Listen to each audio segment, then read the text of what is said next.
እሺ ወላጆች ይሄኛው ቢዝነስ ደግሞ ያው በሀገራችን ላይ አለ ተወሰነ ቦታ አለ ተራራቀው ነው ያሉት ያንን ጋፕ በመሙላት እና ያንን ምርት በማምረት በማቅረብ ሰው በቀላሉ እንዲያገኘው በማድረግ ልንሰራ የምንችለው ቢዝነስ ይዤላችሁ መጥቻለሁ። ሰብስክራይብ አድርጉን። ደግሞ ሰዎች ይህንን ነገር አይተው ወደ ስራ እንዲገቡ ሊሰሩ ይችላሉ። ቢያዩት በጣም ጥሩ ነው ለምትላችሁ ደግሞ ሼር ማድረጋችሁን አትርሱን። በዚህ መልክ ደግሞ ቢቀርብ የምትሉት ነገር ካለ ኮሜንት ላይ ጻፉልን ማለት ነው።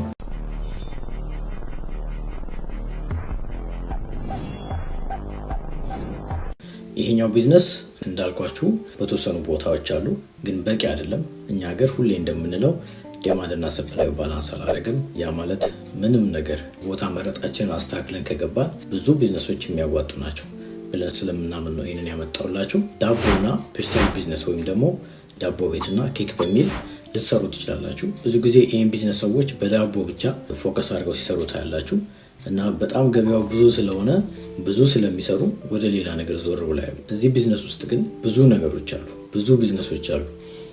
በሰፊው ከገባችሁ አብሶ በጣም ብዙ ስራ ልትሰሩ ትችላላችሁ። ዳቦ ቤት ከፍቶ በየብራንቹ በየሰፈሩ አድርጎ መስራት ይቻላል። ቀላል ቢዝነስ ነው። ቀላል ቢዝነስ የሚባልበት በተወሰነ ብር ሚክሰር ማለትም የዳቦ ማኪያና አንዳንድ እቃዎች በመግዛት ቢዝነሱ መግባት ይቻላል። ነገር ግን ከእጅ ወደ አፍ የሆነ ቢዝነስም አለ። ይሰራል፣ የተወሰነ ገንዘብ ታገኛላችሁ፣ ትርፍ ትንሽ ይኖረዋል።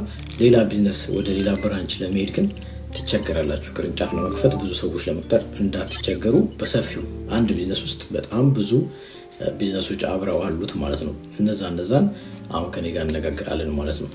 በዚህ ውስጥ ለምሳሌ ኬክ ስራ አለ። ከዳቦ በተዘለለ ዳቦ ራሱን የቻለ ብዙ አይነት ዳቦ አለ። ከስንዴ ከገብስ ከበቆሎ የተሰሩ አሉ፣ በውጭ ዓለም አሉ። እኛ ሀገር ያው ሚክስድ ሲሆኑ ሲቀላቀሉ የሚያመጡትን ነገር ባለመውደድ ብዙ ጊዜ ወደ ስራ አንገባም እንጂ እነዚህ ነገሮች በሩዝ ግልጽ በማድረግ ይሄ ከንትን ነው የተሰራው ይሄ ከንትን ነው በማለት ዳቦን ራሱ በብዙ አይነት በሳይዝም በትልቁ በሳይዝም በተለያየ ሳይዝ አሁን በጣም ትልልቅ ዳቦ ቤቶች አሉ በጣም ጥሩ አድርገው የሚሰሩ በብዙ አይነት ኢንግሪዲየንት የሚጠቀሙ ያንን ግልጽ አድርጎ መግባትና ይሄ ከዚህ ነው በሚል በማስተዋወቅ ዳቦ ቤትንም ሰፊ የሆነ ስራ መስራት ይቻላል። ነገር ግን ከዛ በዘለለ በዛ ዳቦ ቤት ውስጥ እንደ ኬክ አይነት አሁን ኬክ ማዘጋጀት ይቻላል። ኬክ ማዘጋጀት ማለት በር ላይ የምንሸጠው እንዳለ ሆኖ በካውንተር የምንሸጠው እንዳለ ሆኖ ነገር ግን ለኬክ ቤቶች የምናቀርበው ለልደት የምናቀርበው በትልቅ መልኩ ለሰርግ የምናቀርበው ኬክ የሚያስፈልግበት ቦታ ሁሉ እኛ አቅራቢ እንድንሆን አድርገን ከምንሰራቸው ቢዝነስ ውስጥ ማለት ነው።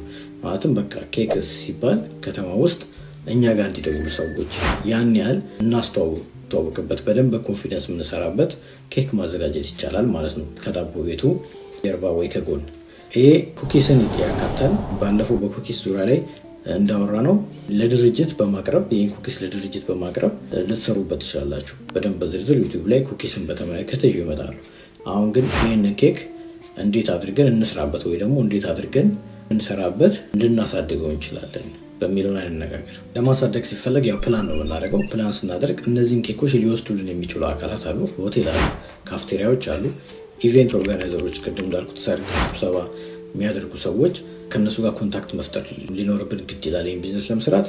ሁለተኛ ኢንግሪዲየንት ወይም ደግሞ የምንከታቸው ነገሮች ምግብ ውስጥ የምናስገባቸው ነገሮች በሙሉ በግልጽ ለደንበኛውም ከኛ ጋር ለሚሰራው ድርጅት ማሳወቅ ይኖርብናል። ሶስተኛ ሶሻል ሚዲያ ያለንን ሶሻል ሚዲያ የሌሉንም ቢሆን ከፍተን ሰው አሁን በጣም በብዛት ወደ ሶሻል ሚዲያ እየመጣ ስለሆነ ያንን ሶሻል ሚዲያ በመጠቀም የእናንተን ኬክ በደንብ ማስተዋወቅ በደንብ በነፃ መተው እስኪቀምሱ ድረስ ይህን ነገር አቅምሱኝ እስኪሉ ድረስ በደንብ በማስታወቂያ በሶሻል ሚዲያም መስራት ይኖርባቸዋል ማለት ነው።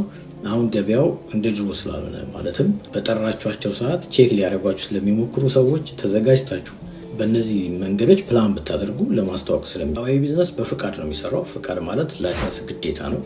በሰፊውም ስለሚሰራ ከብዙ ድርጅቶች ጋርም ስለምትገናኙ ላይሰንስ ግድ ይላል። ስለዚህ ላይሰንስ መውጣታችሁን እንዳትረሱ። አንዳንድ ቢዝነሶች በቤት ውስጥ የሚሰሩ ቢዝነሶች በላይ ስንልክ የተወሰነ መንገድ እስኪ ድረስ በቤት ውስጥ ልትሰሩ ትችላላችሁ። ማለትም ላይሰንስ አውጥቶ ልትሰሩ የምትችሏቸው ቢዝነሶች አሉ። ይሄ ግን ቢዝነስ አውጥቶ መጀመሩ መንገዳችሁን በደንብ አድርጎ ያስተካክለዋል ተብሎ ስለሚታሰብ በላይሰንስ ብትሰሩ ጥሩ ነው። እዚህ ቢዝነስ ላይ በጣም ትልቁ ነገር ሎኬሽን ነው። ሎኬሽን የምትከፍቱበት ሎኬሽን ከዚህ በፊት የተለቀቀ ቪዲዮ አለ። ሎኬሽን በተመለከተ ቼክ ሊስት ምን እንደምታዩ አካባቢ ስትመርጡ አብሶ ለዳቦ ቤት በጣም የሚሆን ቪዲዮ ነው። ወደ ኋላ ሄድ ብላችሁ እዩት።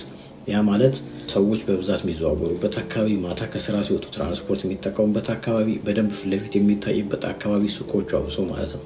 ምናልባት ኦፕሬሽኑን የምታመርቱበት ቦታ ሌላ ቦታ ሊሆን ይችላል፣ ግን ሱቆቹ ሰዎች የሚያዩበት ቦታ መሆን አለበት። ሰዎች የሚያዩት ማለት ቅድም ያልናቸው ሰዎች፣ ኬክ ቤት ያላቸው ሰዎች ሊሆኑ ይችላሉ፣ ኢቨንት ኦርጋናይዘር ሊሆኑ ይችላሉ፣ ሆቴል ያላቸው ሰዎች ሊሆኑ ይችላሉ። ሁሉ ነገር ሰው ጋር ነው ያለው እና ለሰው ነው የምናቀርበው። ስለዚህ ለሰው የሚታይበት ቦታ ላይ ቢዝነሳችን መሆን አለበት።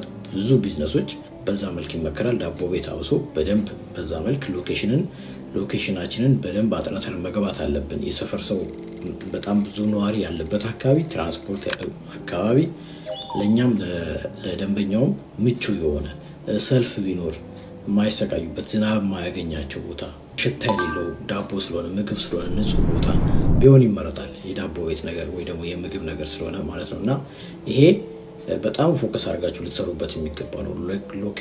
ሎኬሽን እና ላይሰንሱ ማለት ነው። እናንተ ምርት የእናንተን ዳቦ ዋጋ ስታወጡለት ማየት ያለባችሁ ነገር አለ። አንደኛ ከዚህ በፊት ያሉ ዳቦ ቤቶች ዋጋዎች፣ እያንዳንዱ ዳቦዎች በሳይዝ በአይነት ስንት እንደሚሸጡ ማጥናት ይጠበቅባቸዋል። ሁለተኛ የምትገዙት ወጪያችሁ፣ የምትገዙት እቃ ዱቄት ስትገዙ የምትገዙበት ቦታ ከእያንዳንዱ ቦታ ላይ ከዱቄት ፋብሪካዎች ከእያንዳንዱ ቦታ ላይ ዋጋ ጠይቃችሁ እናንተ በየትኛው እንደሚመቻችሁ ለማብሰልም የትኛው ጣፋጭ እንደሚሆንላችሁ ምንም እንደምታካቱ ደግሞ አይታችሁ ፓኬጁ ላይ ስለምታደርጉበት ያንን ሊስት መያዝ ያ ዋጋ ለማውጣት ስለሚጠቅማችሁ ማለት ነው። እንዳልኳችሁ የበፊት ዋጋዎቹን ማየት ያስፈልጋል፣ የሀገር ዋጋ ማወቅ ማለት ነው። ሌላ የምትገዙትን ማንኛውም እቃዎች የእቃ ማለት ከፊክስድ ወይ ደግሞ ቋሚ እቃዎቻችሁ ውጪ በየጊዜው የምትገዟቸው እንደ ዱቄት አይነት እንደ ቅመማ አይነቶች በሙሉ እያንዳንዱ ሊስት አድርጋችሁ ነው ዋጋ የምታወጡት ማለት ነው። ዋጋው ደንበኛ አንዴ ከመጣ በኋላ እናንተ ጋር እንዲቀር ስለሚያደርግ ዋጋ ላይም እንደዚሁ ፎከስ አድርጋችሁ እንድትሰሩ ማለት ነው። በዝርዝር በደንብ አጥንታችሁ እንድትገቡበት። የሚያስቸኩል ነገር የለም። ሁልጊዜ ቢዝነሱ ክፍት ነው። ከተሞች ላይ መስራት ይቻላል ይህ ቢዝነስ ማለት ነው። እዚህ ጋር ተያይዞ የኬክ ዋጋ አገሩ ላይ ስላለ ኬክ መጠየቅ ይቻላል። አመት በዓል ጨመር ሊል ይችላል። ያንንም ኦፖርቹኒቲ መጠቀም ይኖርባቸዋል። አመት በዓል ላይ ኬክ ቤቶች በጣም በብዛት ኬክ ይሸጣሉ። ለምሳሌ ገና ላይ፣ እንቁጣጣሽ ላይ ሰው ዘመድ ጥየቃ ሴት ይዞት ስለሚሄድ በደንብ ተዘጋጅታችሁ በብዙ አንድ የሆነ ካፌ በቀን ለአመት በዓል ለገና 1 ሚሊዮን እንደሸጠ ከዛሬ ስንት ዓመት 5 ዓመት በፊት ሰምተናል ኢትዮጵያ ውስጥ 1 ሚሊዮን ኬክ። ስለዚህ እናንተ በዛ መንገድ ከዛ የተሻለ ለመሸጥ ተዘጋጅታችሁ በኬክ ቤቶች በሙሉ የእናንተን ማከፋፈል እንደ ወረቀቱን ፓኪንጉን በሙሉ ጽድት ባለ መልኩ ለመስራት በደንብ ተዘጋጁ። ኬክ ቤት ብቻ ሆኖ ሳይሆን ኬክ አቅራቢ ሆናችሁ ልትሰሩ ስለምትችሉ ማለት ነው። ይህ ቢዝነስ ሰፊ ነው የምንለው ብዙ ኬክ ቤቶች የራሳቸውን ስለማያዘጋጁ የራሳቸው ኬክ አይኖራቸውም። እያስመጡ ስለሆነ የሚሰሩት ያንን ቀዳዳ ያንን ጋፕ በመጠቀም እናንተ የራሳችሁን ብራንድ ልትተክሉ ትችላላችሁ ማለት ነው። ስማችሁን ቀለል አድርጉት። ሁሌ እንደምንለው ቀለል ያለ ስም ለኬካችሁ አውጡ። በተጨማሪ ማፍንና እንደዚህ ትንንሽ ኬኮች አሉ፣ እንደ ተቆራጭ ዶናት፣ እንደ ማፍን የመሳሰሉ ኬኮችን እናንተ በብዛት ለካፌዎችና ለድርጅቶች ኢቭን የድርጅት ክበቦች ማከፋፈል ትችላላችሁ። እሱ በቃ ተጨማሪ ስራ ነው፣ ግን ሰዎች በቀላሉ ለቁርስ የሚጠቀሟት ስለሆነች ማለት ነው። በእጅ የምትያዝም ስለሆነች በእቃም አድርገው ይዘዋት ሄደው ቁርስ ሰዓት ላይ መስሪያ ቤት የሚጠቀሟት ስለሆነች ከዳቦ ጋር ሰዎች ሊጠቀሙ ስለሚችሉ እነዚህን ነገሮችን ማዘጋጀታችሁን አትርሱ። ብዙ ሰዎች እኛ ሀገር በእንደዚህ አይነት ቢዝነሶች ውስጥ ይጀምሩና ያቆማሉ። ይህ ምክንያት ምንድን ነው? አንዳንድ መንገዶችን አይጠቀሙም። ለምሳሌ ኬክ ላይ አንድ ስራ አለ። ምንድነው የምታደርጉት? በኬክ ቤት ሆቴል ወይ ሬስቶራንት ስትሄዱና የእናንተን ነገር ስታስተዋውቁ ሳምፕል ይዛችሁ ሄዳችሁን አትርሱ። በጣም የሚጣፍጥላችሁ ክሬም ኬክ ከሆነ በጣም የሚጣፍጥላችሁ ደግሞ የእንግሊሽ ኬክ የሚባለው የባናና ነው የሚባለው ተቆራጭ ኬክ፣ የእነሱን በተመለከተ ሰራተኛ በጣም ጎበዝ ሰራተኛ ትቀጥራላችሁ። በጣም አገሪቱ ውስጥ ሊወደድ ይችላል፣ ተወዳጅ እጅ ያለው የምትሉትን ሰው ፈልጋችሁ መቅጠር ይኖርባቸዋል። ከዛ በኋላ ሰው እንዲያበቃ ከስሩ ደግሞ ሰዎችን እንዲያስተምር ደግሞ ሰዎች ታስገቡለታላችሁ። ሰራተኛ አያያዛችሁን በደንብ አስተካክሉ፣ አጥኑ። ጋፕ ካለባችሁ በዚህ ሰራተኛ አያያዝ ላይ የሚነበቡ ብዙ ዩቲዩብ ላይ ነገሮች አሉ። እዩና ሰራተኛችሁን በደንብ ያዙ። ከስር ደግሞ ተተኪዎች እነሱ ስራ ቢቀይሩ አንድ ነገር ቢሆን ሌላ ሰው ስራችሁ እንዳይቋረጥ ያንን ማድረጋችሁን አትርሱ። ብዙዎች ያንን ነገር ችላ ስለሚሉትና ቢዝነሳቸው አፌክት ከሆነ በኋላ ከሄደ በኋላ ልጁ ወይ ምናምን ስለሚያስቡ ሳይድ በፊት ያንን ማድረጋችሁን አትርሱ። ይሄ ሌላ የሚጠቅማችሁ ነገር ምንድነው?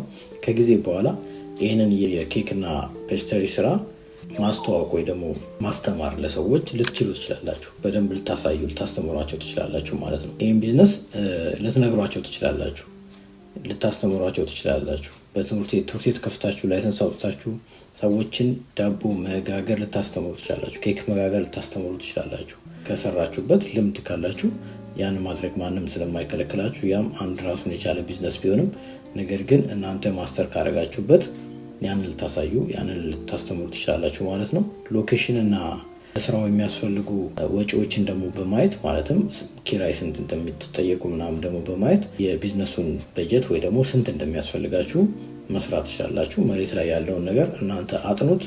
የዱቄት ዋጋ፣ የማሽን የሚክሰሩ የሰራተኛ ዋጋ ያንን በማውጣት ስንት እንደሚፈጅባችሁ ማወቅ ትችላላችሁ። ሚዲየሙንም ከሆነ ሚዲየም ቢዝነስ ከሆነ ዳቦ ብቻ እየሰራ የሚያከፋፍል፣ ትንሿ ደግሞ የሆነ የሰፈር ብቻ ዳቦ የሚሰራ ስሞል ቢዝነስ የሚባል ደግሞ በትልቁ ቅድም ያቀረብላችሁ አይነት ቢዝነስ ልትሰሩ ትችላላችሁ። ያ የእናንተ ምርጫ ነው። ዋጋውን ግን የምታገኙት እነዚህ ነገሮችን በመደመር ነው ማለት ነው።